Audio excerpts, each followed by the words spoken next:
What happened in Edmonton's real estate market for the month of June? Well, stay tuned. We're going to talk about that right now.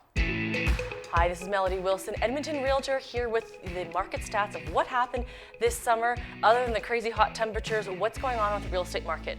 Well, we have seen June take a big change in our real estate market since the beginning of this year. We have started off this year with a really hot real estate market, and in June we saw a significant change, and in July we're already starting to see the ramifications of June. Now, there's no such thing as the bottom is falling out and everything's dropping back to where it was before last year, but definitely the market has slowed down. Definitely with things opening up, things have changed in the real estate market, and we are not seeing as high demand anymore. If you don't price aggressively as a seller, you can risk losing that action. That still can happen, but you've got to price aggressively, and you can't think, well, this is hot seller's market, I should be able to get $10, $20, $30, $40,000 more than I should. So let's take a look at the market stats. So in June, we are sitting at a balanced market at 33% of listings that were existing selling. So it's showing you that we went from sellers to balanced, and balanced market is actually a good thing for both buyers, sellers, and realtors. So we're not going crazy with the seller frenzy, and we're also not going crazy with the buyer frenzy. It's nice to have an actual balanced market. So if you take a look over the last few months, you'll see that the absorption rate has actually dropped from last month, but it was over 40% for a few months this year. So it's been a very busy real estate market. What it's done is it's actually driven average prices up. So for the average price for the month of June, we're looking at $490,000, which is higher than last month and higher than last year. It's gone up quite significantly for the residential single-family homes in Edmonton, and it's good news for you as a homeowner, even if you're not looking to sell, because now your home equity is actually higher than it has been in a long time.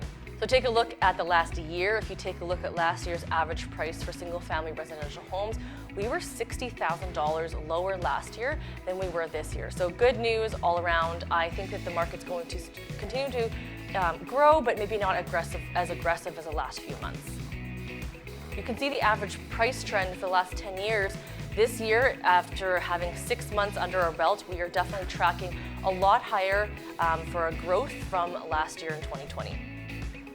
So our current active listings, we're higher than month over month, but we're down a little bit from last year at this time. If you look at sales, we're actually down about a little over 9%. And if you look at last year, we are actually higher quite a bit than we were at this time. So the average days on market is 29 days, and you can take a look at the trend. We definitely have seen a decline. Last year at this time, we were at 52. And we continued in that 50s and 40s, and then we started seeing some real change on average days on market in March of this year and down over to May, and it's slightly gone up for the month of June. Now, it really matters who you work with, because this is just the average days on market for all properties. We've noticed as our team and our listings, we've seen homes move very quickly. Even before the increase in activity, we would always have under 30 days on market, and now we're seeing things under 2 weeks on market. So it's still a very good time to sell. It is still summer. There's still an opportunity to make that move and enjoy moving before the winter hits. So no big surprise, where are the actual sales in Edmonton? From $300,000 to $400,000 is the majority of sales, and then again to $400,000 to $500,000. Now, we have had homes that have sold over $1 million, and surprisingly enough, we've had over 100 sales over $1 million in 2021 this year in Edmonton. So it's interesting to see what the Edmonton real estate market is doing. As a buyer, as a seller, or maybe you're buying and selling, these are all statistics that do play a factor in what you're doing, but you need to talk to a professional realtor to figure out what area you're looking at, what area you're looking at selling in, and how those market stats are playing out in your favor, or how we're going to take advantage of it for to be able to help your family get the family home and the dream home that you guys want, that's going to work for you guys. Thanks so much for watching, and we'll talk to you guys next month.